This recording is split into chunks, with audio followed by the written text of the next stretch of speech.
Welcome once again to Whiskey Congress. We are back together in the Cleveland studio. We do have a whiskey for you. We've got Wild Turkey Rare Breed. Before we get into that, how you doing, man? I'm good. How about yourself, man? Doing good. I've been sick as a dog for like 2 straight weeks dealing with the pollen in North Carolina. I feel like I'm finally heading the right direction. So perhaps some Wild Turkey Rare Breed will help the cause.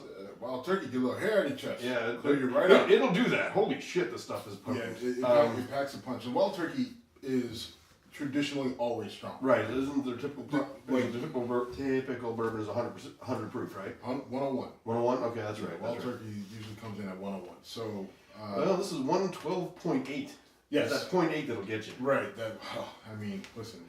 You know, that last little sip sometimes might be the beginning of the end or the actual end.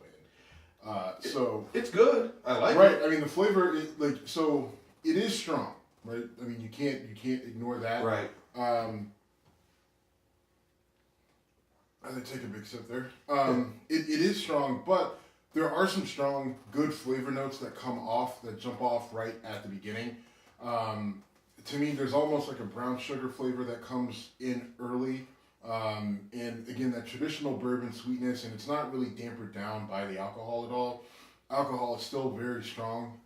Not to the point though where it doesn't burn. No, it doesn't have like a fire where it's just like but it is like, I mean, there's heat there, and at 100, like once you get over 100 proof, it's hard to really cover that heat. There's only a few bourbons that really do that well, and not that this does a bad job, but what they do is that they do pump some flavors. There's some fruit notes in there, maybe a touch of cherry, maybe a little bit of citrus, and you know there's a smooth vanilla flavor that comes in as well, and I think it's pretty good. I mean, what'd you rate it? I give it an 89. 89. Okay, I went 91. I was expecting us to differ a bit on this because you score well for high proof and keeping it in a good flavor zone. Yeah. I actually thought about going up to 90 I was right on the verge of do I go to the extra thing and get into the next level on the So why did you go so low? Because it really punched me in the face when I first sipped it, and whose fault is that? No, well, that's I don't think that's a good way to start our show. It's good. I mean, like I said, 89 is by no means intended to be an insult. I didn't think it was quite crossing the goal line, but it is. I'm not gonna stop drinking it. Yeah, I would, especially for the cost. What does it run roughly? It runs just under $50. I think it was like 43, 44. All right. So for the cost, for something different, again, to add to your shelf, if you're looking to have a pretty decent bourbon in there, I think because this is a little bit different than a Bullet. The flavor profile is a little bit different, a little bit sweeter, and a little bit more distinct than a Bullet. And so I think it wouldn't be a bad choice to have on the shelf as a bourbon offering. I think it would make a pretty good Manhattan, or an old fashioned as well. If you want. It'll definitely keep the whiskey flavor. I mean, its whiskey flavor is potent. So if you put some sugar in there, or put some, bitters, it's still gonna have that whiskey. Right. So I suggested. Jim apparently doesn't like it because it's a little too strong because he's a Nancy boy. All right, you're being a jerk now, and I will point out that I think you're being a little hypersensitive. I'm being hypersensitive. All right, yes. All right, so last week, I'm thinking maybe you're still angry with me because last week we did our show, and then after we did our show, the whole Starbucks incident broke out, and then you and I got together for a beer, and you said, "Hey, we should probably talk about that." And, you want to go back into the studio? And I said, well, this is my 4th bar that I'm meeting you at, so probably not. And I think you hold that against me. But anyway, so much has happened, though, since then. So I don't know if you want to tell the story or I can handle it. Well, I mean, we know what happened. I mean, I think for the most part, people know what happened at Starbucks. You had 2 men walk into a Starbucks. They were meeting someone there. They asked to use the bathroom. The person said, well, are you ordering something? And the 2 gentlemen said, no, they're meeting someone. The manager, a woman, said, no, you can't use the bathroom unless you're ordering something. So the 2 men sat down. Shortly after they sat down, within a minute of them sitting down, she came over and said, "Are you going to order?" They said, we're waiting on someone." So she then walks over, calls the police without telling them. Hold on. She didn't call the police. She called 911. Okay. Well, I'm just saying, that's a big deal. All right, finish up. Okay, we're nitpicking. I mean, the point is she called the police. She called the police through 911. Right, that's the expectation. Like, no one knows the number to the police. Oh, I'll bet they... 2500. I don't know, man. If I need to call the police, I'll call 911. Anyway, the point is she called 911, she called the police, and they came 6 deep for 2 guys, right? And then they immediately walk in and say, I think they just tell them that, okay, you two need to leave, right? And there didn't seem to be a lot of conversation about why they were there, what was going on. The police officer, the guys, without any incident, get up, they're handcuffed, taken out of the place, and then placed under arrest and taken out of the station. They're not charged with anything, but they spent 8 hours at the station because the prosecutor's like, we don't have anything to charge them. The guys were smart. They didn't resist arrest in any way. They complied, to an extent. And then, the story broke. There was a video. There were, the neighborhood is, Dave from Philly, you were talking to him, and he said the neighborhood is mostly white. It looked like it's in the city, so there is a substantial amount. Right. From the video, the clientele at the time looked mostly white. They were meeting a white guy who's a real estate agent there for some real estate deal, and he's just like, what are you doing? Like, all right, I'm here. I'm buying coffee. Like, just let him stay. And the police won't let them go, and it turns into a big deal. It gets blown up through the media. The guys, have been on a couple different morning shows. They've done the rounds. They've told their side of the story. Everyone's like, oh, we have to wait for more facts to hear the other side of the story. What's the other side? I mean, I guess that would be the question. Well, all right. So yeah, I watched the video, and I did watch a couple of white patrons stand up and say, "Hey, these guys didn't do anything." Now, the patrons who stood up, again wisely, did not interfere with the police. You're right to say that 6 officers, most of them wearing bicycle helmets, which kind of amused me, but that's just me being me. They're sitting in the bike cops, which is just right. So did they put them on like the back of their bikes to take them to the like? They made them run at the handlebars. It was a violation of.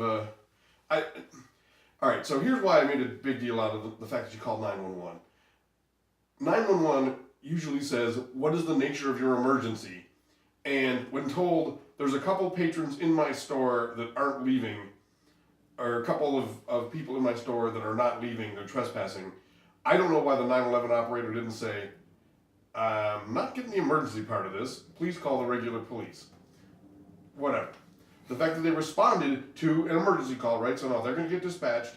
When they show up, why didn't they say, "Okay, so..." And that's a great point. Like, so I actually wrote about this obviously on our website, which is congress.com, and my whole thing was that the police could have easily diffused this. They could have walked in, assessed the situation, which they do. We see this happen all the time on a regular basis. Police look at a situation, and they could have, all right, what are you guys doing here? We're meeting someone for, which I believe they told, like they've expressed the fact that they were meeting someone.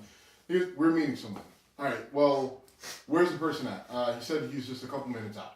Okay, now this is what I would have done if I'm an officer. I would have gone to the manager and said, what's the problem? Oh, well, they're not buying anything. All right, well, these guys, they say they're meeting someone. Well, they're not buying anything, and they tried to use the bathroom, and only people who bought something can use the bathroom. So what I would have done, if I was a cop, I would walk to the counter, I would have said, how about this? Do you guys want a coffee or water? Can I buy you a coffee or water so I don't have to deal with doing paperwork for whatever this is? And that's an easy situation. You pull your wallet out, you buy 2 $5 bottles of water that you would pay at Starbucks or whatever. I think it's actually $2.50. You buy a couple bottles of water, you give them to the guys and say, everybody good? All right, everybody have a nice day. And I wouldn't go in there with 6 officers. There's 2 guys, I would go in with 2, maybe 3 officers, and that's it, and be done with it. And I think that you can go through the whole debate about what this is, and we can do that. We can do that exercise, but that's a solution to this problem. The other part is obviously the manager never calling, right? Because it's not that big of a deal. And how, I mean, we can go through the exercise of how What do you many. mean the manager never calling? The manager could have never called. Oh, the manager never. Okay, right. Manager, don't call the yeah. police. Like, it's not that big of a deal. You know, you have people in your store all the time who come in and just sit and listen to music or talk or sit on the phone or whatever, or they're there for an hour before they buy anything, and then, you know. That's kind of what coffee shops do, right? Right. Yeah. Free Wi-Fi. Why? Right. You want people to sit there and go through their. I mean, I don't know how many times, whether I was on the road or I was working at home and realized I was way too distracted, that I've gone to a coffee shop, spent $2.50 on a coffee, and sat there for 4 hours just to get a change of scenery, or like I said, I'm on the road. Well, I've been like I've had meetings and interviews where I'm going to meet someone to talk with them about something important, and I said, you know what, I'm not going to get a coffee, I'm not going to get a water, I don't want to have to go to the bathroom. By the time the person gets here, you know, I get there 5 minutes early, 5-10 minutes early. I don't want a coffee or water because I don't want to have to go to the bathroom halfway through our meeting or conversation or whatever. So I just sit there and wait. The person comes, then we figure out if somebody wants a coffee or water, and you go through that whole exercise. And you know, and I've done that, right? And I mean, and haven't had problems with it. And so, and I've seen other people do it. And the places I've been typically have been fine. But in this particular instance, you have an employee who seems like she had a bug up her ass about these two black guys. I mean... Well, so one thing that Dave from Philly said was, apparently this woman had a history of calling and saying, you know, there's black people in my store who aren't buying things. So apparently this was not a new thing for her. And I do think a lot of this falls... So everyone is angry with Starbucks as a corporation. I think a lot of this falls really on the individual, and what's that? Yeah. Okay. And the CEO of Starbucks came out and excuse me, gave a video recorded comment where he basically said, people are telling me I should fire the manager. I don't think that goes far enough, and now Starbucks is going to close all their stores for sensitivity training for a day, costing them however much money, and people are talking about that. Now, I have some thoughts about that. I'd like to hear your thoughts about that. Well, you're right. This does focus on a lot of the focus should be on the individual, right? The CEO of Starbucks is sitting in Seattle or on a beach somewhere or in a Russian hotel pissing on the bed. Hey. I don't know where he's at. But he's doing whatever the CEO of Starbucks does. He has no control over what the individual managers do in his store. So the idea that it's a Starbucks problem, it's nationwide. No, it's not a Starbucks culture issue. It's this person's problem. It's this woman from Philly who's got a racist bug up her ass about black people in her store. Right? That's what it's about. And so, but that being said, there's a price that Starbucks needs to pay overall. He's trying to do his best to get out in front of it, and it's that's fine. I mean, there's not a lot you can do, right? As a store, I mean, you know, make a donation to some charities. Right. You know, come out with some terrible commercial about how unity and equality and all this other crap. You know, close your stores for a day and tell people not to be assholes.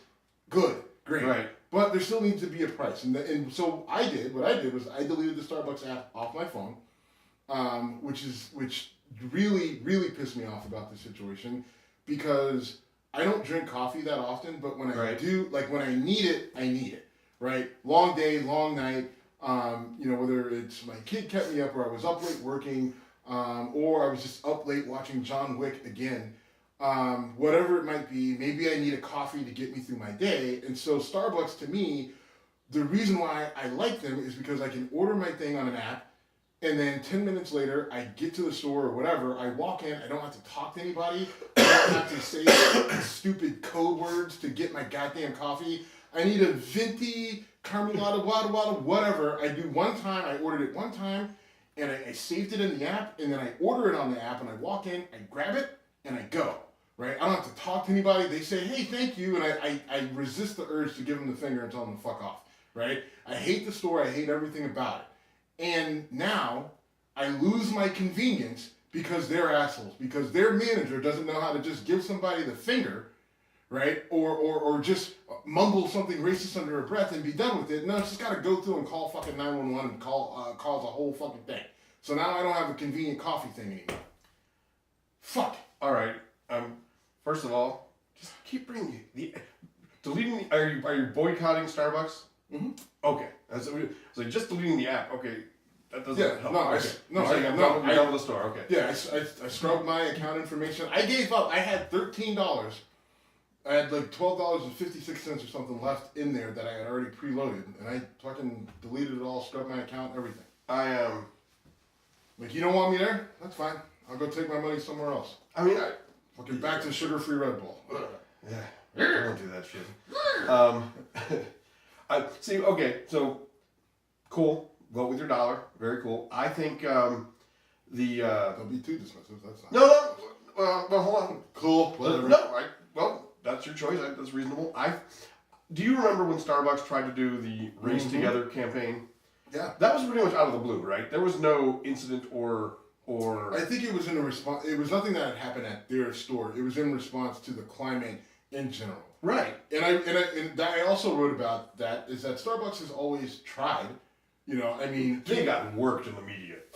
Including by us. I mean, because it was ridiculous. It was not well thought out. Start a conversation about race while having your coffee. Right. Literally, it's just like, hey, here's your mocha macchiato, whatever. Have you talked to a black person? What the fuck are they supposed to do? Like, you talk about putting your employees in a bad situation. Saturday Night Live did a bit where it was like, have your oil change guy talk to women about gynecology. But I do want to say something about John Wick. We don't need to do that now, but I watched some of John Wick 2. Say it right now. Okay, I watched some of John Wick 2 the other day. This happened to me on HBO. I know you're a huge fan of John Wick. I don't know how you feel about Chapter 2. Yeah, I watched. Yeah, they're making it 3, which I can't wait for. There was a fight scene between Keanu Reeves and Common. It was it was a great fight. So when you watch these movies, you have to suspend disbelief to a degree. Yeah, you gotta be listen. Fast and the Furious, John Wick. And it depends on the nature of the movie, right? Like an Avengers movie, okay, this is fantasy or this is comic book.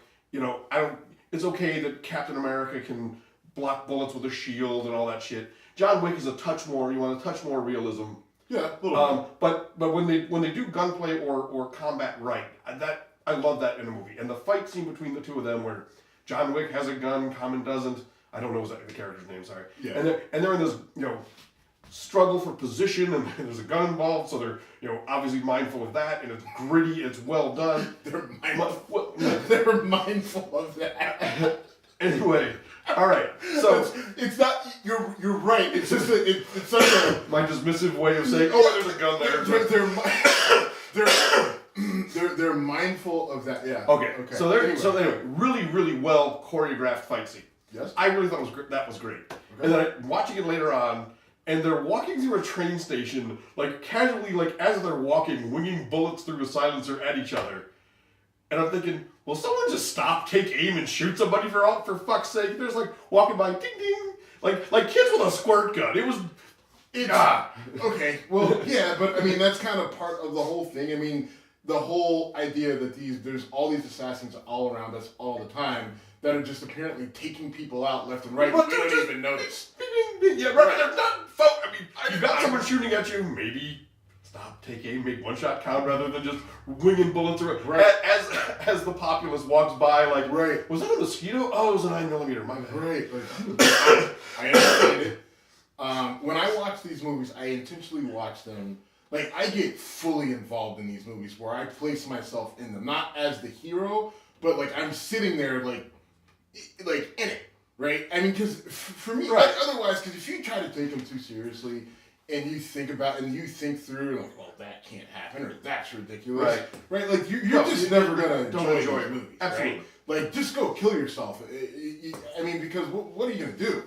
I intentionally watch these movies knowing that they're void of accuracy or factual. But I think the one thing about the John Wick movies is that Keanu Reeves is very good about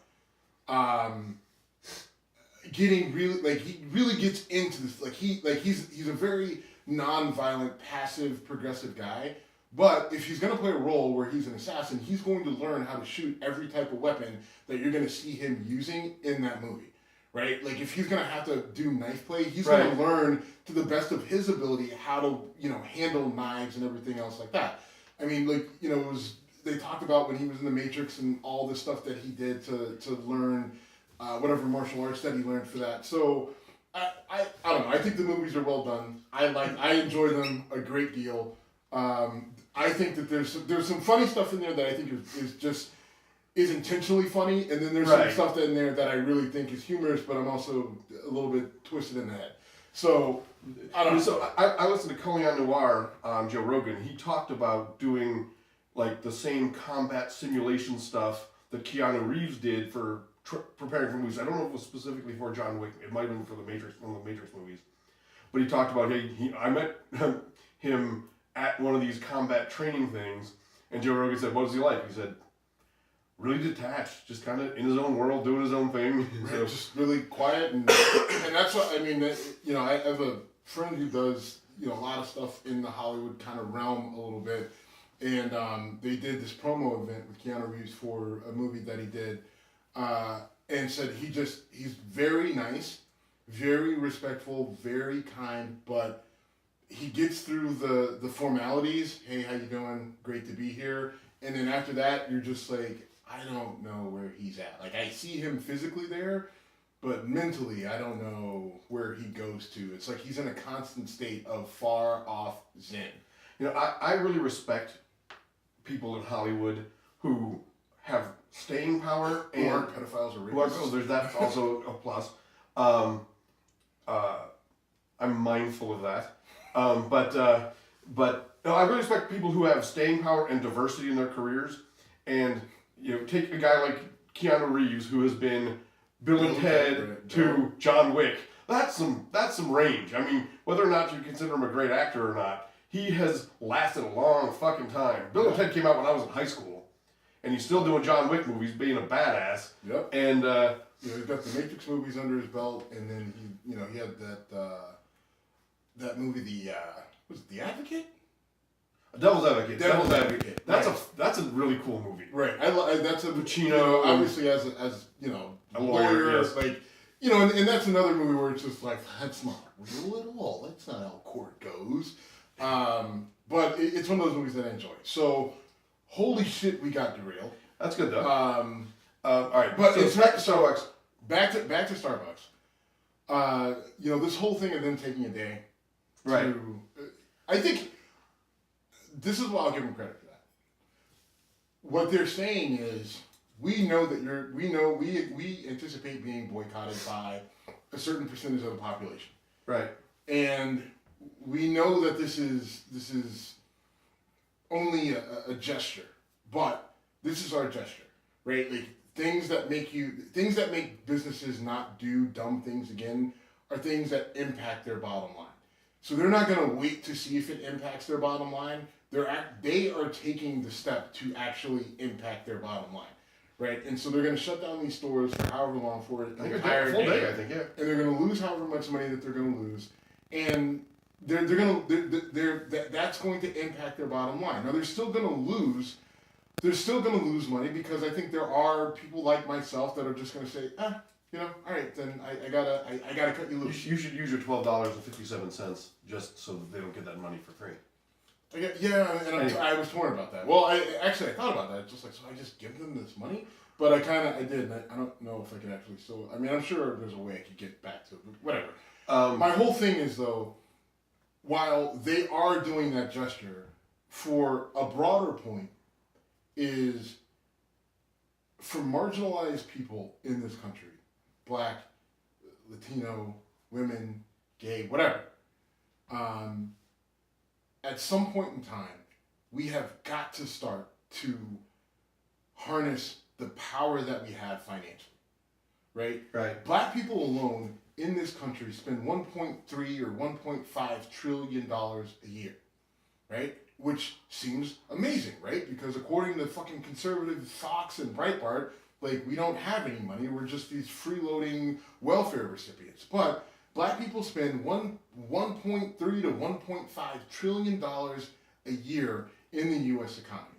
So, at some point in time, we have to start to redirect those dollars in places where they don't mind us being physically in the store, in places where, and in events and with groups that are mindful of things that we're conscious of and that we want to improve and that we're about, right? Like at some point in time, Black people have to start to think like these groups that have advanced themselves, whether it's the Jews or the Asians or the Italian or whatever, right? Like when Italians first came to this country, they really only worked with Italians. Like they worked outside of their group when they had to, but when they bought food and when they bought clothes, they bought it from other Italians. The same with the Jews and the same with the Asians and the same with the Polacks and everybody else, right? The Irish and whoever. Like when they had to go outside of their group, they went outside of their group.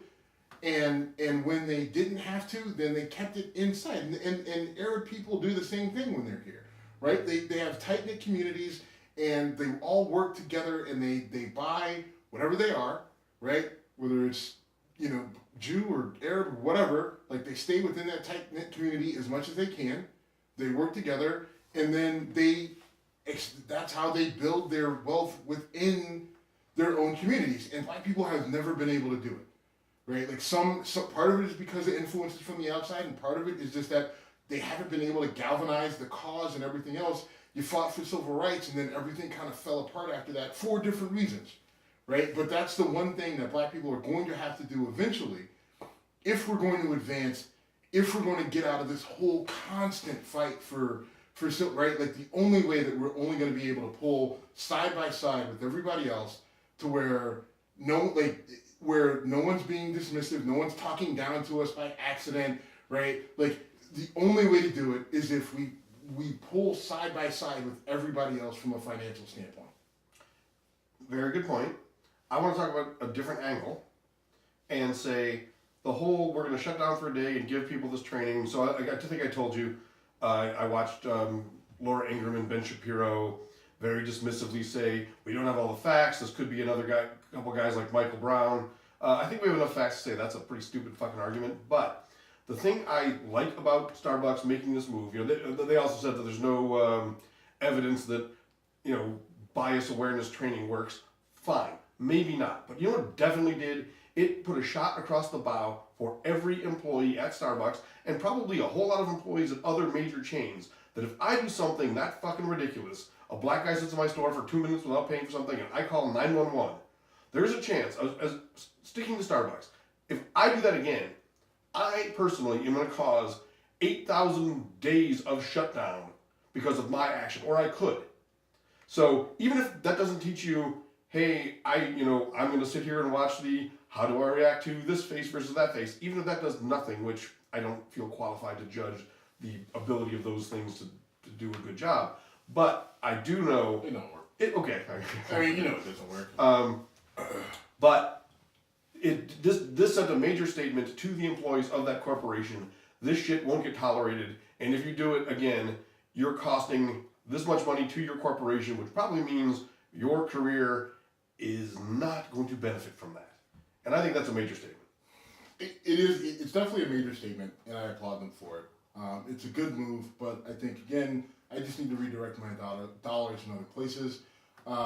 It's going to be tough because the world of high-end coffee in the Cleveland area is dominated. If it's not Starbucks, it's Phoenix Coffee. If it's not Phoenix Coffee, does Dunkin' Donuts count? I tried to go to a Dunkin' Donuts and I hated the experience from top to bottom. Okay. Right, like they didn't get my coffee right. They fuck up my coffee every time. They didn't get it even close. They gave me the wrong size. It wasn't the right thing that I asked for, and whatever they gave me was gross. And I was like, hey, this is all wrong from top to bottom. And they were busy, and the woman looked at me like she had this look of despair. And so I said, you know what? I'll drink it. Don't worry about it. And she's like, no, we can. I'm like, no, it's fine, right? She looked like, she probably had a kid or two at home, right, that stresses her out. And she's working at Dunkin' Donuts, and she's stressed out, and whatever. All these, it all was on her face all at once. So I'm like, all right, I'll take my shitty coffee that I paid for, and I will consume it in a very not happy manner. But I'm not going to burden you anymore with this. That being said, I will not burden your store with my presence ever again. Now, I did not drink that. I did because I don't like coffee enough to drink shit that I didn't order. Right? I don't like coffee. Fan, right? I'm not a coffee fan. Whatever. Like I need it Irish coffeeed up if I'm gonna really enjoy it. And since I can't do that while I'm at work, then I needed to at least be what I ordered. It wasn't that at all. It tasted terrible. I threw it out before I even got back to my truck. And so Dunkin' Donuts is out. So if you order a Dunkin' Donuts coffee regular while in Boston, I don't know about here, they put so much cream and sugar in it, it's disgusting. So that happened to me once. The second time I told them to go very light on that, they still threw in 5 scoops of sugar and cream. And then I ordered a Boston cream donut. I bit into it. It had grape jelly in it. Ugh. And I said, I ordered a Boston cream, and pointed to my donut with grape jelly. And the girl pointed back and said, it is Boston cream, and pointed to where she took it from. I'm holding the donut that shows jelly in it in front of her. And she's saying, no, I took it from there. Therefore, that is Boston cream. I was in Boston. Well, Boston is not a customer service. It is not. Anyway, we derailed there. But in your article, which I read, you made it clear how you feel about fancy coffee shops and Starbucks in general. And I understand the sentiment. I typically will go to independent coffee shops, and I know it makes you sound like a total fucking hipster. But you went from bad to worse. Yeah, well, no, there's a place in Rocky River that's actually pretty good. Erie Island Coffee is pretty good, and I go there. But I do like coffee. I don't, and I try not to get too dependent on it because my issue with coffee is too much caffeine for me, and I can't sleep at night. So I don't do it that often, and I can't do it after a certain time, right? Like if it's Monday through Friday and I'm going to be at work, obviously I got to get up and go to work every day. Then I can't have coffee after like 2:00. I'm that way as well, and if I have more than 2 cups of coffee now, I am a jittery mess. I used to be such an addict, Steve. I've never had more than 2 cups of coffee in a 12 to 24 hour period in my life. Like I've had whatever the medium thing is, a venti or a tall. I don't know. That annoys me too, by the way. Whatever the medium is at Starbucks, that's the biggest coffee I've ever had, and I've never had more than one of those within a 24-hour time period. When I started working in Columbus, I would drink 8 to 10 cups of coffee a day. 8 to 10. That's too much. Yeah, it is. That's too much. And then I quit it for Lent one year, and when I was coming off of caffeine, I was a raving psychopath for 24 hours. Well, I mean, coming off of caffeine is it's not that different than nicotine. I mean, it's bad. It's a drug. It's definitely bad. All right, we've so here's my thing.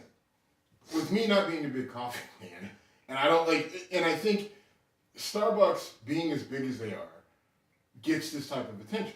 But right. I think that attitude isn't uncommon in coffee shops. Listen, progressive hipsters love to tell you about their politics, but when they come face to face, with a real black person, like that's when their whole thing kind of unravels, right? Like now, not for all of them. I shouldn't paint with a broad brush, but there are plenty of people who like to live the hipster life, wear the skinny jeans and the glasses and the hats and the scarves and all that other shit, and talk to you all about the politics and things like that. But then when they're face to face with me, right, and I call them on their bullshit, whatever it might be, then that whole pervasive, I love everybody thing completely fucking falls apart, and then they slip back into like I'm just a spoiled brat asshole, I'm just a white spoiled brat asshole who says, who just was saying this to fuck some girl who is long gone, it just so this whole hipster thing in these coffee shops is really annoying. To me, I think that is a cultural reality that we don't talk about a lot. The really progressive, really liberal white person who talks to you, who will try to talk to a black person Laura like Dunham. I know how you feel about her, but they want to say I'm in the struggle with you, and that pisses you off. Well, it's not that it pisses me off. It's so do I. They want to say that they're in the struggle with me, I can always appreciate, I guess the best way to describe it is I appreciate the help, but then right after they say that they're in the struggle with you, they do something where you're immediately just like, well, no. You're actually, by doing what you just did, you're actually causing more harm than you're solving any sort of problem or any sort of issue, right? Whether they say some sort of off-color joke, right, or they they move in, it's just like they move into this really gentrified neighborhood, right, like that's close to their coffee shop, and it's just like, all right, well, if you're in the struggle with me, then why did you move into an apartment building where they kicked my grandmother out because she couldn't afford the rent because your coffee shop moved in next door, right? Like that's a real that's a really tough one for cities to deal with, right? Is when you want to make downtown areas vibrant again, you want to bring in young people who spend money, and from the 60s on, the people that got kicked out of those, or people that are in those neighborhoods, are now getting kicked out. And listen, the whole thing of gentrification, let's not act like this is, this isn't on our board, which is gospel, which we barely. But when you talk about gentrification, like, listen, that shit is not an accident. Like, don't think that it's an accident. Like, there's too much history to recognize that this shit is 100% by design, right? You force a marginalized group all into one area, right? And then you have other groups in there that have access to jobs, they have access to different resources, they're all in there together. So you force the marginalized group in there to intermingle with this group. You know what's going to happen, right? You know socially, you know economically what's going to happen. You're going to have white flight, right? They're not going to mix well, and they're going to take off. And they did. And when they do that, what do? As a government, as a local government, you devalue the property that the marginalized group lives at. No matter what, the property is devalued. No matter what the tax base is, no matter where people work, how much money they make, whatever, the property is devalued. And so that depresses the value of the property. Everybody leaves, they leave, and they wait till the property. Then not only is it devalued by the actual local government, but then it actually starts to devalue because people don't have the money to take care of the property, and all the other things happen, and then you have the blight, and then whatever. And then those people in that neighborhood, they have to leave because it's so bad, right? Like, they can't live there anymore, so they do whatever they can to get out. You have a brain drain, you have a physical drain, and then there's nothing left except the people who, they're too old to move, or they don't have the ability to move, whether it's a mental disability, a physical handicap, or they're just so poor that they can't leave. And then that's when you come in, and then that's when, people in the local government, the mayor and the city council members start talking about, oh, well, this neighborhood has nothing going on. Why don't we try to revitalize it? Development. Let's develop it. Yep. Right? So they call who? They call developers like me. Right? And I come in, right? But not me, because I'm an affordable housing developer. They call in they call in the big guns.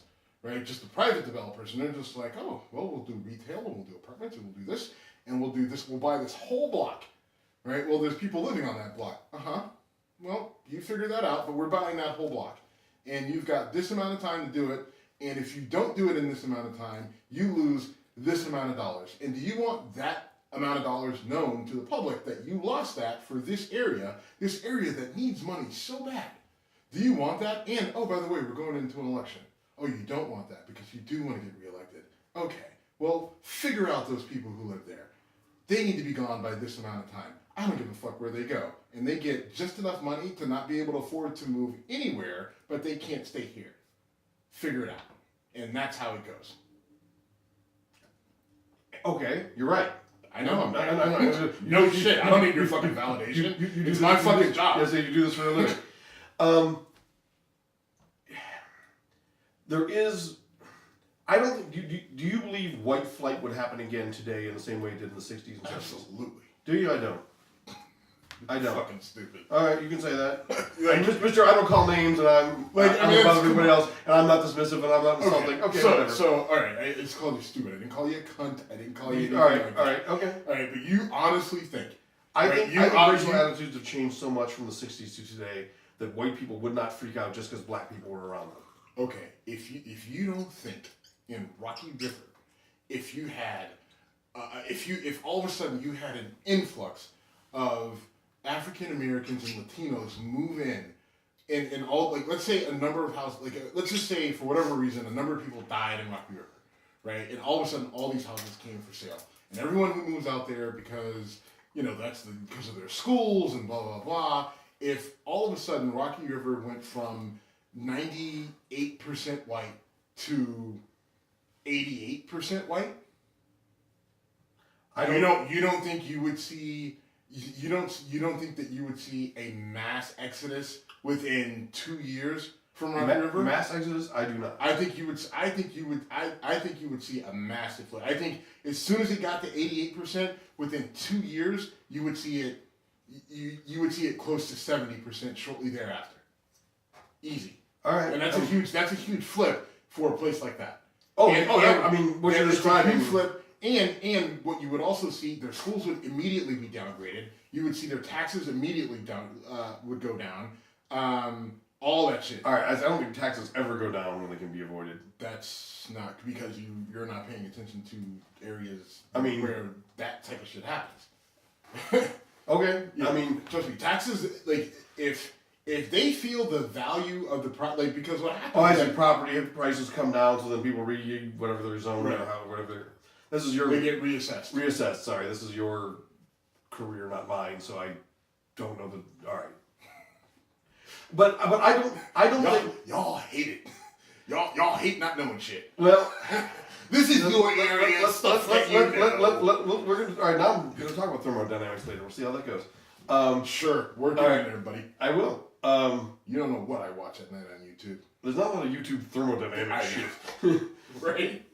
For a reason. It really was boring as fuck. There's a reason that there aren't movies with Jack Nicholson and Tom Cruise about engineering, okay? Don't talk about boring and being on YouTube. Like, people have put some amazingly awful shit on YouTube. That is also completely fair. I was watching things on composting on YouTube today. I noticed your compost thing is like freshly emptied, and you got some new weird shit growing in there. Oh, the one in the house. The one in the house. Okay. Right. Which is I was just talking about the bin back in the Why can't you put it in the back, over there by the fucking back door? Why does it have to be right on the counter by your fucking sink? Because that's where it is, and fucking deal with it. You have friends that love you, that come and care for you. Why do you have to gross us out? I didn't realize you were grossed out until now. If I'm a pussy, if I'm a pussy for not being able to handle 112.8 proof whiskey, then what does it say? You can't look at a closed, sealed plastic bin and not go woo with weird shit growing in it. It doesn't have weird shit growing in it. It has coffee rinds and. Okay. Well, anyway, that's how the fucking Walking Dead started. Funny you bring that up. My compost bin in the back was moving uncontrollably yesterday. I don't know what's happening, so I could start the zombie apocalypse. All right, we just need to move on, Roy. We gotta move on. Yeah. Because former First Lady Barbara Bush passed away, and I'm not a huge fan of the Bush family. It's clear, although HW is someone that I've spoken well of at times and been criticized by you for doing so. But just in general, is the Bush family the most politically influential family in American history? I mean, 2 presidents, 2 governors, a couple congressional runs. HW was involved, was a director of the CIA. His dad was a congressman. I mean, that's a big, he was vice president for 8 years. That's a big fucking deal from influential families. I mean. Yeah, I'm going through. You got the Adams. You got the Adams. You got the Roosevelts. It's tricky though, because some of the there are other families that have had massive influence between wealth and political. Sure. And so that's a hard thing. The word political has to be in there. I don't like you sprung that on me. I wish you would have given me some heads up on that, because I would have liked to dig into that a little bit more. I mean, you're telling me that now, but to really look at it, that's something that you need to map out. I can't do that off the top of my head. Well, I get where you're going. I'm not really chastising. I'm just saying that's something I definitely would have liked to explore more, but I'm not going to do it now. They're definitely up there. Yeah. It's hard to argue. If they're not at the top, then they're definitely up there based off of. You don't even think about Jeb.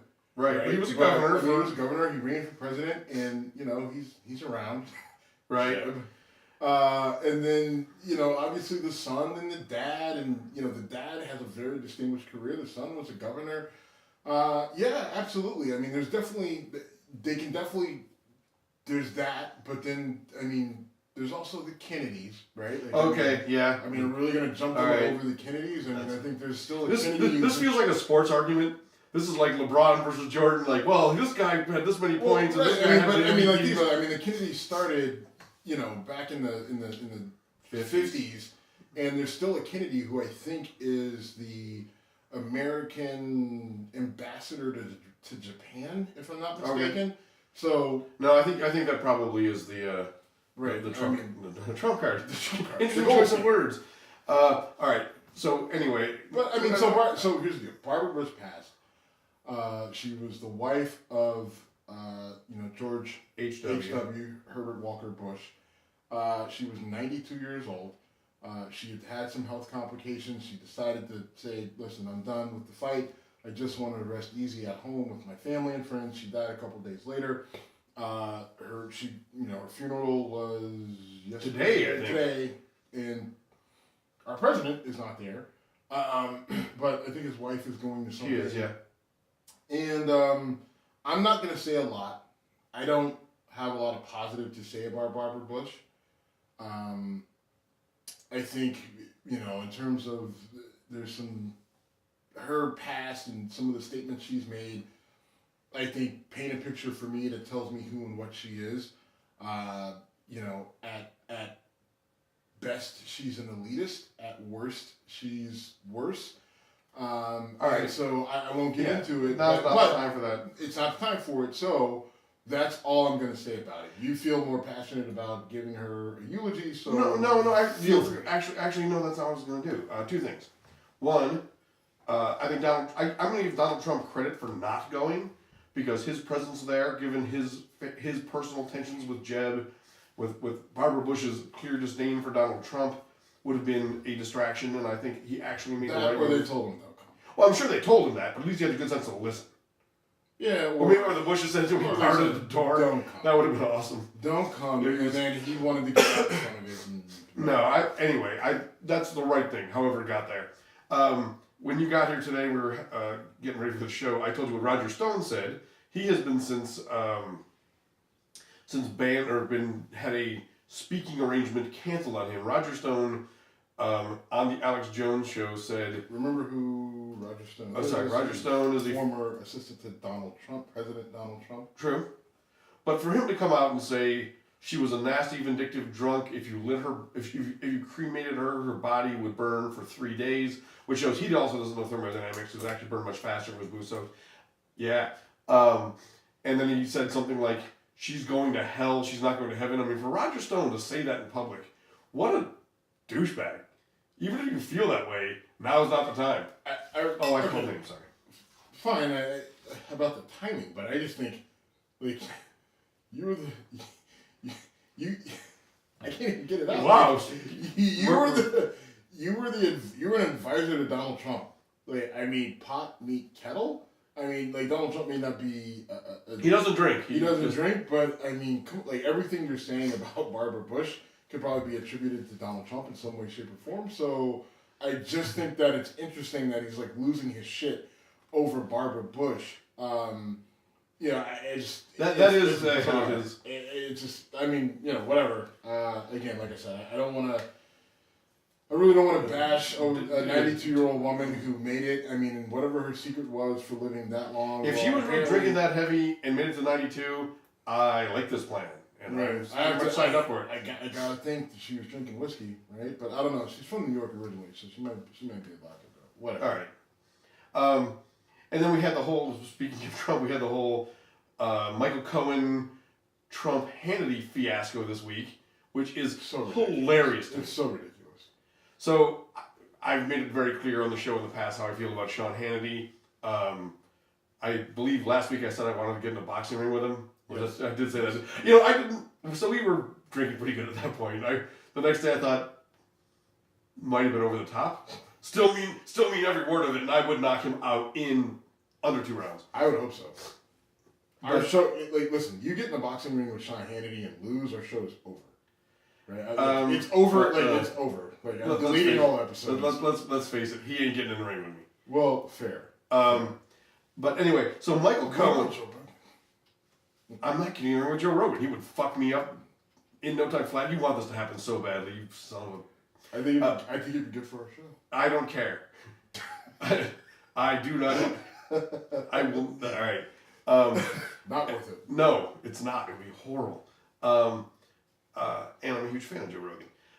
But anyway. But what if me and Joe Rogan got into a ring? I don't know if I like your chances. You got a wrestling. It's not about. Would you allow that to happen? Like you're not going to allow you and Joe Rogan, but would you? I would say it's up to you. I would respect your individual choice and say, Steven, if you want to do this, I have your back. Got it. You wouldn't. You'd be cheering for Joe Rogan the whole time. You know what? This is funny you bring this up because if I fought Joe Rogan in the ring, you would be cheering for Joe Rogan. No, oh yes, notice I have this recorded, sir. No, yes, I do. I do from the old show. No, you think I don't? I know what you I said. flat out said that you would feel bad if you ever choked me unconscious because you're that much bigger than me, but watching someone else do it would be very amusing for you. I will find this. Okay, music, like, well, okay, well, that's okay. I'm not rooting for it to get to that point, but if it gets there, will there be a out of me? Yes. But that's not the. You're that's splitting not arrows. You're splitting. You're splitting hairs. That's not the result. I'm actually cheering for me.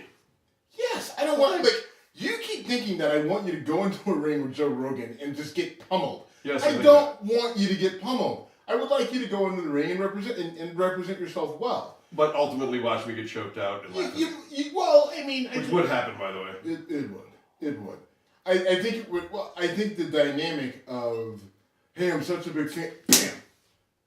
Of yours. Bam. You know what? No. Hold on. I have no problem punching people I'm friends with. I've boxed friends and family members multiple times, and I can try to knock you out and then hug you 30 seconds later and mean it both times. Which is why I think we should do this. I'll tell you what. We'll do this like we'll do this. If you can set up me and Hannity, I will fight Rogan after that. No. How about this? I will set it up for you and Rogan to fight. I will fly to Los Angeles. I'll fly to Los Angeles. I will set it up for you and Joe Rogan to fight, and I will give you a very small window to sub yourself out and sub me in to say, you know what, I can't do it. I can't do it. You have to do it. But at that point in time, then the dynamics change, and I don't know how. Somehow we're going off the rails in a huge way. But I will. I think it's worth it. I also stand by my pledge that having never smoked weed in my life, if Joe Rogan will have us on his show, I will smoke weed for the first time on his show. I've said that. I need the fight to happen though. Give me high first, and I'm no. How about this? We go through the fight, and then after the fight, you got your bumps and bruises. And I'll need the weed. All right. You smoke a little ganja, and then maybe you'll feel better. Do we want to talk any more about Michael Cohen and Hannity? I don't know what else there is to say. Well, here's the thing. So they're making a big deal about Michael Cohen and Sean Hannity, and they're asking, is there a conflict of interest? Should Hannity have told his listeners that he was using Cohen for legal advice or whatever? Here's my thing. The left, the media, the liberal media, whatever you want to call it, progressives, everyone who hates Trump, is jumping on this, and because they want Hannity out, because Hannity, all he does is trumpet.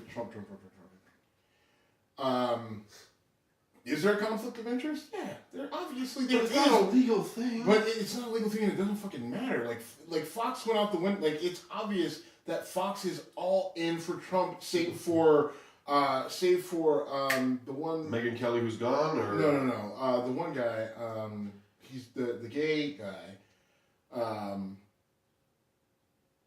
don't know who you're talking about. I think it's Shepard Smith. Oh, yeah, you're right. Shepard Smith and Brett Baer, I think, is relatively objective. Breaking news, Sean Hannity. Right, and then, like Juan Williams, like that poor guy, like he's, whatever. Anyway, so they're pushing this whole thing, the left is pushing this whole thing with, well, Sean Hannity is, he needed to disclose this, and he's not being objective, and he should have told his listeners, and yeah, no shit, he's not being objective. Like, he's never been objective. What the fuck does this, how does this change anything? Right? How does this change anything for anyone? Right? I mean, like, the way Sean Hannity was talking, like, the way, like, his interactions, his interviews, it was obvious that he himself was trying to get into a position of comfort with Trump and everyone associated with Trump. Like, at no point in time did I think that Sean Hannity was being objective about anything. Right? Like, I mean, the things that he's saying, the way he defends Trump blindly, none of it makes sense. So this whole idea, like, well, he should have told people that, Michael, why? What difference does that make? I completely agree. What listener would have been like, oh, well now... this changes everything. Exactly. It turns out he was on Trump's side the whole time. Like, what listener is looking at this right now? Like, everybody on either side that's not working for the Washington Post, the HuffPost, or ABC is just like, who the fuck cares? Right? Like, we thought he was being paid by Trump. Like, the way that Hannity, like, will go to his grave for Donald Trump and all things with the Trump administration, there is no one who thought that Sean Hannity was just this objective guy who happened to agree with the president on every single thing. Right? Like, Sean Hannity spent $5 million of his own dollars to make a movie about Christian values. Okay? And the movie, I don't know if it even made it to a red box. I think you can only find it on Hallmark, on demand, through the app, with a special type of movie. Was Kirk Cameron in it? Just a guess. No, Kirk Cameron turned it down. That's how bad it was. Are you joking or not? I'm absolutely joking. But, okay, good. But this whole thing about the movie is real. It's a really bad movie that got little support. I believe it was made. I have no idea how you would see it. You probably have to go to his website. But he made this movie about Christian values and everything else, right? So it was the battlefield Earth of Christian values. And basically, so now, but he will defend Trump to the death about Stormy Daniels and everything else. Now listen, Trump's relationship with Stormy Daniels and whatever Playboy model and all that shit, it doesn't really fucking matter, except for the fact that if they paid Stormy Daniels off with campaign money to hope that she didn't somehow use her knowledge of their relationship to influence the campaign, right? So she comes out right before voting day and says, "Hey, I banged Donald Trump and I've got a video of his dick or whatever of him fucking me." They're trying to prevent that. So here's $130,000. Go away. Don't say anything. If they did that, then that's illegal because it's against campaign finance law. Period. Right. That's why Stormy Daniels matters. Right. But if they just paid her to like shut up because this is the standard way that they dealt with Trump sleeping with random women now, which is a tough thing because we have. It appears that Michael Cohen's major role was cover up affairs. Hey, I'm gonna bang porn stars and pretty much models anything, and whatever, and then I'm gonna pay them to not say anything about it, and I need you to handle that for me. Yeah. Right? And if you can show a pattern of that, and this fits within that pattern, then you're fine. Their problem is Trump slept with Stormy Daniels back in 2006, 8, 9, 10, whatever it was, and they paid her in 2016. So that's where they're going to have a major issue from a legal standpoint, if it ever gets to that point. And put the Sean Hannity book down. You know we're on video, right? Yeah. So now there's proof that you had that in your house. Yes, I own it. I proudly own it. I also probably bought it for $3.99. Deliveries from evil. But that's the guy that Sean Hannity is defending, and while he's got this book, I'm actually glad you brought it out that says "Deliver Us from Evil," and he made this movie about Christianity and Christian values. So obviously he's literally a shill for Donald Trump. Right. Like, so at one point in time, did anyone think this guy was actually objective? So here's the one thing about this that could become interesting, and not from a legal standpoint. If Michael Cohen's legal specialty is arrangements for keeping shady sexual activity off the record. Let's be honest, why is that not my job? What are we doing? You're an expert in that field. We'll go with that. Ooh. That almost fired and try to if it weren't so true. Yeah. If it weren't so true, that would hurt a lot more. Fuck you, man. All right. So anyway, yes. I will be curious to see if there is a Sean Hannity P tape in the near future.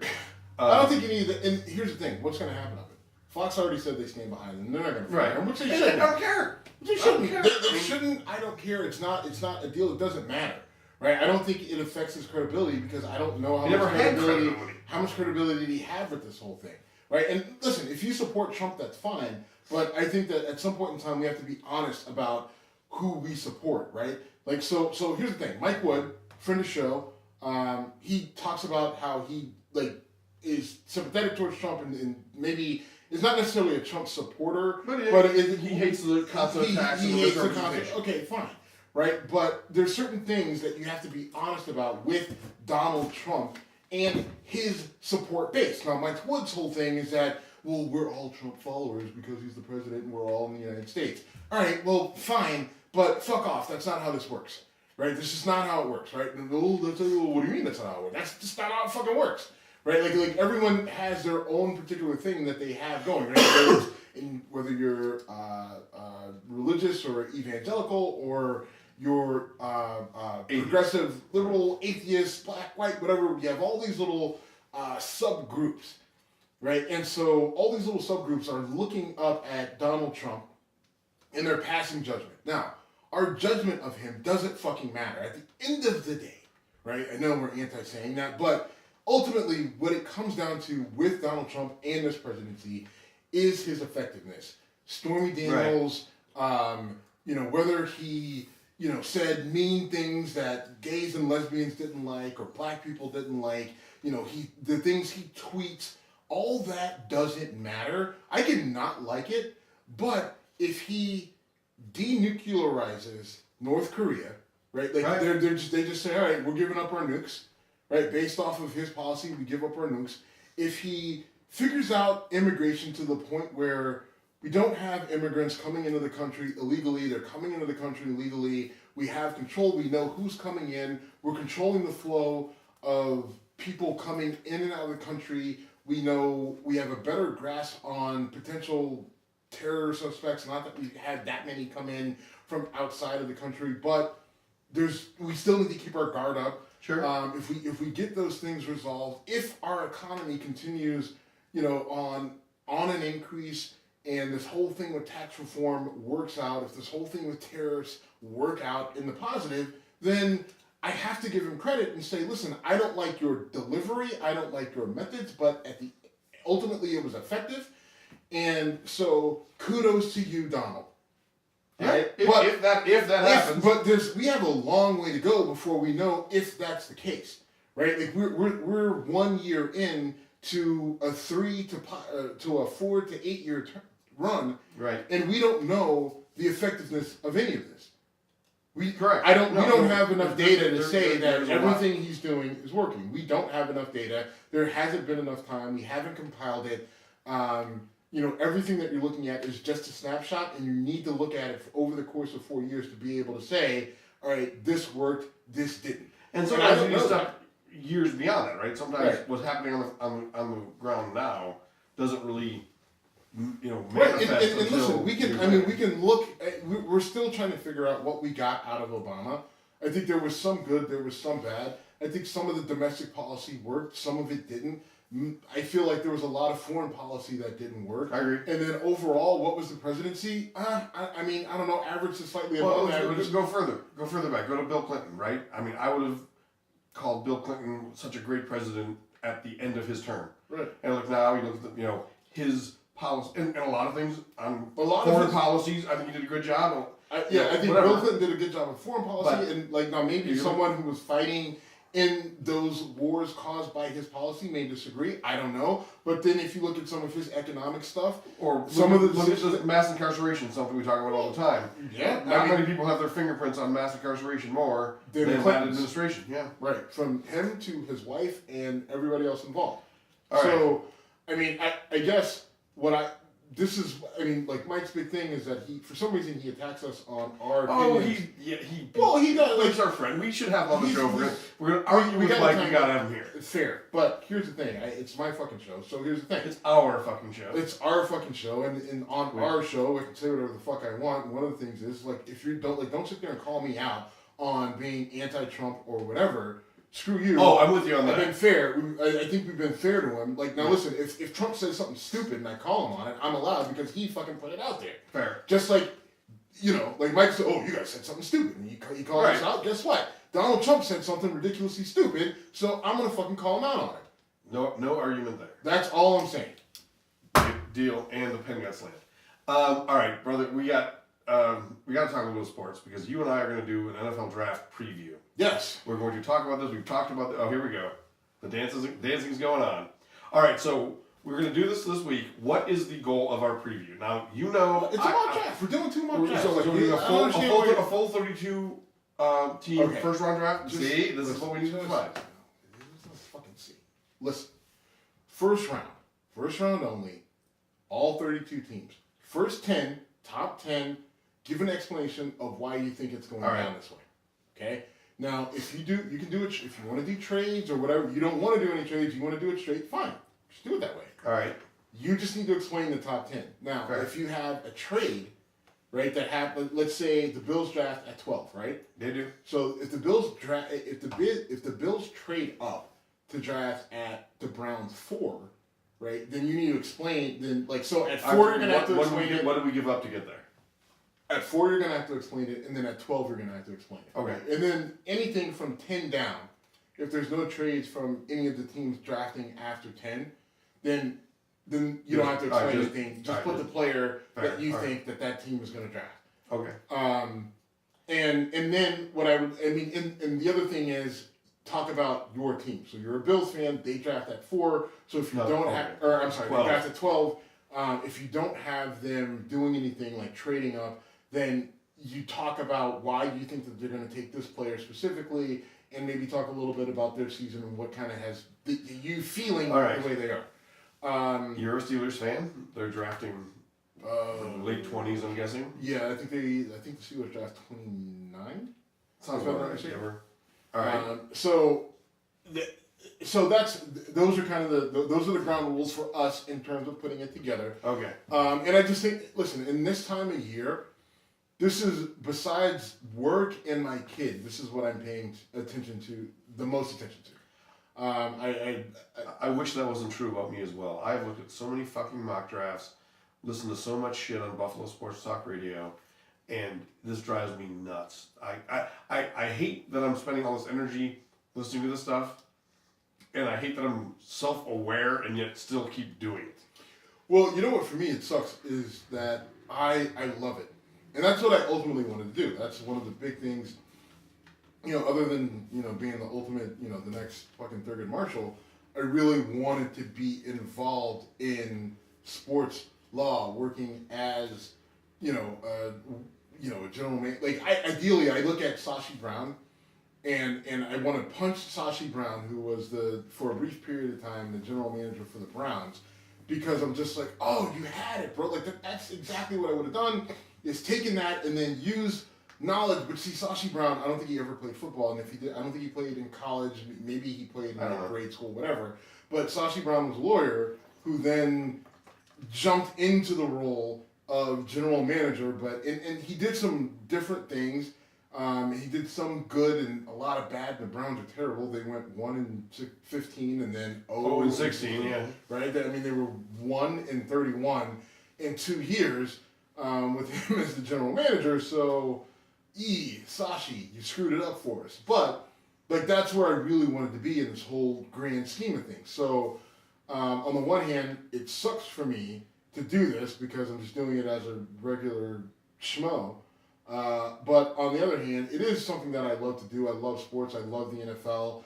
You want to talk about Colin Kaepernick and racial justice and all that other shit. Fuck you. I love the NFL. I love football. It has provided so much for me in terms of opportunity and entertainment and enjoyment and relationships that I'm not going to let it go because you're telling me that I should because you've got some bug up your ass. Sorry. It's just something that I love, and I'm not willing to let it go, because when you start letting all these things go, right? That like, oh, you like this? Let that go. You like this? Let that go. Okay, I've done it. All right. Well, you stripped me of So you everything finally got that to I say, love. I hate Starbucks. I can let that go. Right. I mean, like, it's just That felt good. Like, that was a tie you liked cutting. well, I mean, like, I should be able to, like, part of the thing is that I should be able to control myself, what I enjoy and what I don't enjoy, Right. and what I have. And part of that is if I can't enjoy anything, right? Because everything is racist and everything else. I can't enjoy anything, because if you enjoy anything too much, then that means white people have too much control over you. Then I'm like, what the fuck are we fighting for, right? So are we fighting for a whole life of just constantly fighting and being fucking, like, what are we fighting? Where does that get? So, like, and that's what we're passing on to our kids. I gotta be able to enjoy something. I'm not letting go of the NFL. Screw you. I don't care about the concussions. You get paid a lot of fucking money. Deal with them. I think you know they what I'm also saying? do things to make them Right. less I mean, I'm just, frequent but what I'm saying is, like, people are just like, oh my god, concussions. I don't know if I can watch this anymore. Why? Like, what the fuck changed? Now you, like, so you didn't think nothing was happening to their brains when Lawrence Taylor was like, literally almost killed Joe Theismann? Come on. Well, he broke his leg. He broke his leg. No, I wasn't going to go there. I was going to say that if you look at the game today versus the way it was in that era, in those days, destroying somebody for the sake of doing it as they reach for a ball over the middle of the field was considered a good play. They made videos of it that they sold. Right? NFL's greatest hits. And you just watch people get annihilated. I watched a ton of those videos. I'll never forget Greg Lloyd said that once. I'm no fan of Greg Lloyd, but I'm sure you were a huge fan of Greg Lloyd. Huge. 95. Outside linebacker for the Steelers in the 90s. Rambling. And did he? Yeah. I didn't know that. Or maybe did. I just forgot it. But you ain't know that shit. Shut up. I might have. You didn't know. But I know random sports shit. But Greg Lloyd once got fined for a hit that got used on an NFL promo, and he went nuts and said, "Look, if you're gonna fine me for this, don't sell your product with video of it." And I remember that clear as a bell. But that's been a big argument for these guys. Yeah. Well, I don't know Steelers, but Greg Lloyd and James Harrison and Joey Porter, all of that. Listen, okay, fine. You're telling me it's the worst thing ever, but then you're flipping around and putting it on a VHS tape or a DVD or whatever. Or a commercial. Watch us this week. Yeah. Right. I mean, like, all right, then if it's illegal, it's illegal. Fine, I'll figure it out. But at the same time, don't turn around and sell it because as a promotional video for what you're telling me is awful. All right, so you ready for Come At Me, bro? I am. You want to go first? I want you to go. All right, so I'm kind of cheating because I wanted to talk about this issue anyway. Lamar Jackson, quarterback, Louisville, Heisman Trophy winner. Ridiculous numbers. A few GMs, mostly older white, not mostly, all older white guys, said he should try out to be a wide receiver. How much do you think that was driven by race? It was mostly by race, but I don't it's not a big deal. Okay. They are what they are. Bill Polian started the whole thing, but the NFL now is so driven by numbers and what you can actually do, and I think the biggest thing holding Lamar Jackson back right now is that when Lamar Jackson talks, he sounds like a black Southern guy who grew up in a black Southern inner city. He's got a Southern drawl. He's got an accent, twang, whatever you want to call it, and. He kind of talked a little fast. He say what he got to say, and then you get out. See, I watched an interview with him the other day. I didn't think it was that bad. It's not that bad, but he doesn't sound like he doesn't sound like Peyton Manning or Eli Manning who have big Southern draws. He doesn't have a refined speech pattern, and that turns a lot of these guys off. He also has braces, by the way. Right, that was my impacts his. Well, that was my next point. Is that I think that part of it is the fact that he's got a mouthful of fucking braces, right? And whether you're an NFL quarterback or you're the fucking director of, public housing in Cuyahoga County, i.e. my boss, there are multiple times my boss has braces, and, well, actually, she's got Invisalign. Okay. And I have to ask her to repeat herself. What was that? So, I mean, I think that's part of it. And so, I think he's getting a bad rap now. Is that I think that I think what's happening is you see black guy who can run, then he talks Southern accent, braces, doesn't speak clearly, can't play the position of quarterback because you have to be able to communicate clearly with the rest of the team when you're telling the play in the huddle. Right? Like, are you going to be able to get out what the play is so that the receivers, the running backs, the linemen all know what they're supposed to be doing on that particular play, on every play. Right. And I think that's what's being held against him in the fact that his draft process is a little bit bizarre. It's a little bit weird, right? I think his mom is his agent, and they're not really talking to anybody. That is a really... Go ahead, sorry. So I think all that is that's why, but I mean, Lamar Jackson has never been considered one of the top 4 quarterbacks in this draft, which makes no sense. Like if you look at Lamar Jackson's numbers and you compare them to Josh Allen, right? Like people looking at Josh Allen saying, well, he's 6'3" or 6'4", and he's 230 pounds and he's got this rocket arm. Josh Allen played at Wyoming. Right. He had the best record was 8-5. He never threw for more than 2,800, or maybe I think he had maybe one 3,000 yard season. I don't know the numbers. I know this year he had 17 touchdowns last year. Right. I mean, he had 17 touchdowns last year. His touchdown to interception ratio was okay. His passer or his completion percentage is actually lower than Lamar Jackson's, and Lamar Jackson played at Louisville in the ACC against much tougher competition, week in and week out, right? Lamar Jackson had way more passing touchdowns. Lamar Jackson had 30 passing touchdowns, by the way. And then, don't forget that he also had an additional 20-something rushing touchdowns as well this year alone. So Lamar Jackson's numbers, if you look at the competition he played against, if you look at just his overall numbers, they look better. And then Lamar Jackson's completion percentage increased by 3 percentage points every year that he played. From his freshman year to his sophomore year to his rookie years. So he shows room for improvement. He's getting better. Josh Allen only played he played for 2 games his would-be sophomore year or freshman, whatever, he redshirted. His first year he only played in 2 games. And then the next 2 years, his completion percentage only went up by a tenth of a point. Right, and then he played in less games as a senior than he did in a junior. So as he did as a junior, so we don't really know what we're getting out of Josh Allen in terms of improvement from year to year. Right, we actually haven't seen it. He only played in a couple games his first year. His second year he played a full season. His senior year he didn't play a full season, so we don't know if did he get better, did he get worse, did he stay the same. Everyone's saying he's getting better through the draft process. But I need games to verify that. I want to talk about this a bit more. Do you want to do it now or do you want to wait till our draft show? Okay. Keep going. So I was in the airport the other day talking to my buddy from Buffalo that I always talk Buffalo sports with. And I was saying that I do not want the Bills to trade away the sun, the moon, and the stars to draft a quarterback really high because I think at 12 they will have a shot at Mason Rudolph or Lamar Jackson. And I would feel as good with Lamar Jackson or Mason Rudolph as I would any of these top 4 guys that are getting all this hype.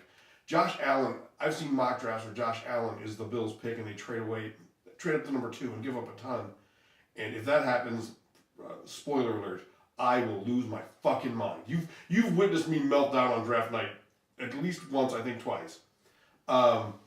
I will go nuts if they do that. That would be fair. I mean, listen, my whole thing when you're drafting quarterbacks is, one, you got to take guys who win. So looking at this draft, I'm looking at a guy out of Oklahoma in Baker Mayfield, who won a lot of games. It showed me a lot of pizzazz in games that mattered. He beat Ohio State. He beat he didn't beat Georgia, with Georgia, but he went toe to toe, and they didn't lose that game because he didn't play well. They lost the game because Oklahoma just didn't have the defense to be able to match Georgia's offense. And Georgia gave Alabama a run. I mean, Alabama lucked out in that they had a backup quarterback who just, stepped into the right moment at the right time. So, looking at it, of the guys that are available, Sam Darnold was an average guy in terms of numbers, in terms of winning, in terms of whatever, right? He's got good size, he's got a decent arm, but he turned the ball over a lot, and he was an average quarterback in the Pac-12 where, listen, there's plenty of opportunity to win a fair amount of games. Josh Rosen, he played at UCLA, same conference as a Sam Darnold, similar record, not quite as good of a record, looks better pure passer, but again, in terms of winning games and making plays that say, right, he's the guy, he can get you there, he can make up for these sort of deficiencies in your team. I don't see that in any of these guys. With Baker Mayfield, I saw him throw guys open, right? He's not that tall. Oh, he's only 6'1". Well, I mean, I've seen it enough to know that you don't have to be fucking 6'8". Brock Osweiler yes, is 6'8", and he's fucking terrible, right?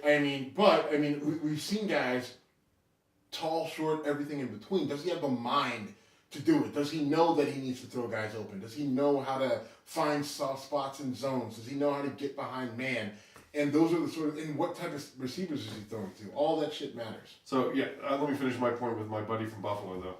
So I'm telling him Lamar Jackson is a pretty, exciting guy. And I said, just look up his numbers. And literally, he's at home, Googles Lamar Jackson, went, holy shit!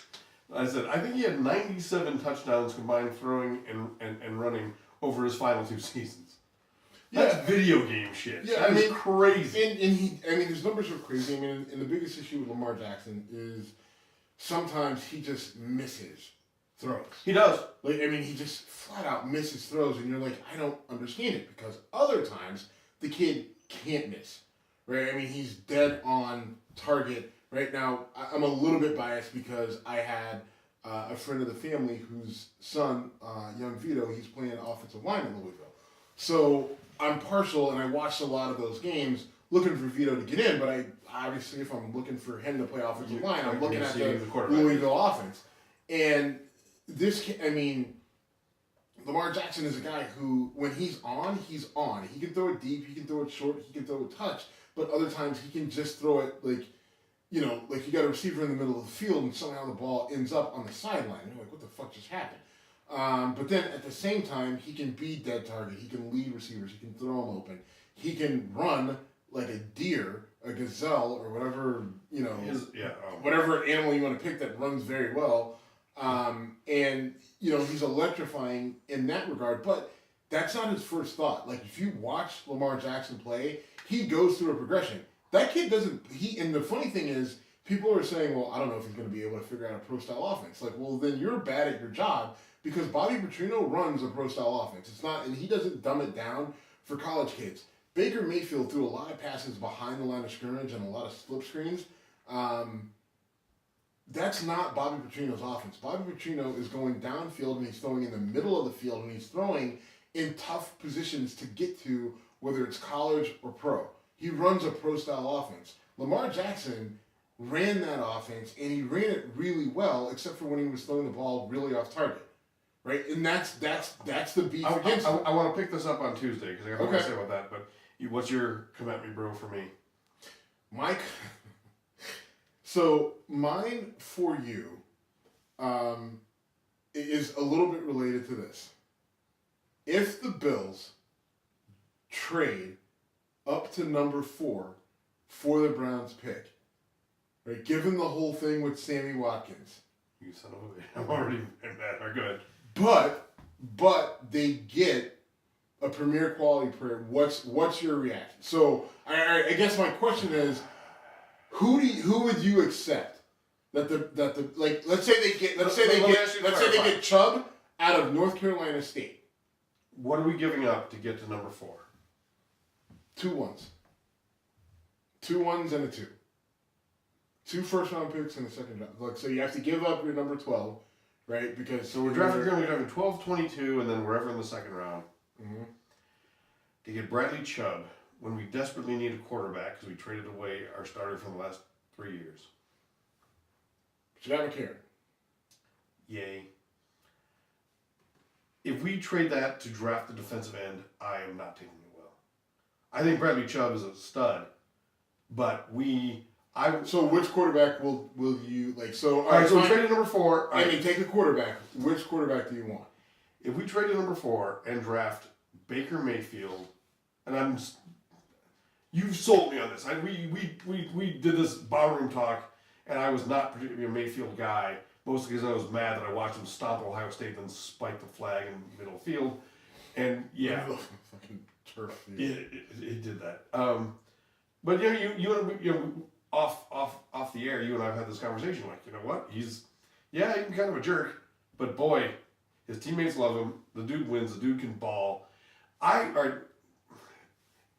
am going to give my trust to the current Bills administration until they give me a reason not to trust them. I think they did a great job last year in drafting and organizing, and I think the way they handle their trades this year. So if they make that move, and they choose their guy at quarterback, I want a quarterback. If they move up to number 4, I want a quarterback. Who do you want? The only quarterback that I'll be happy with is Mayfield at that position.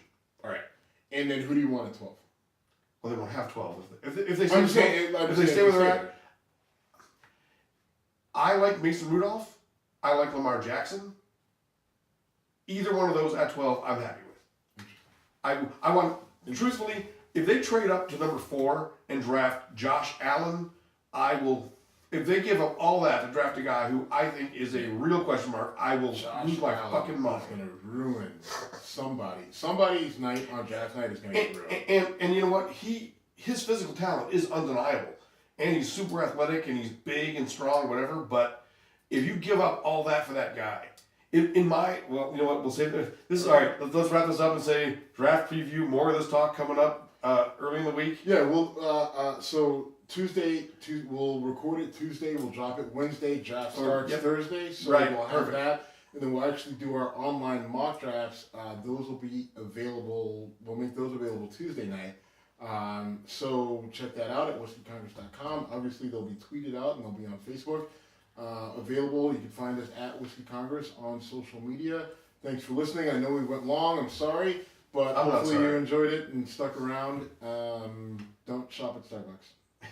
We're out. Thanks.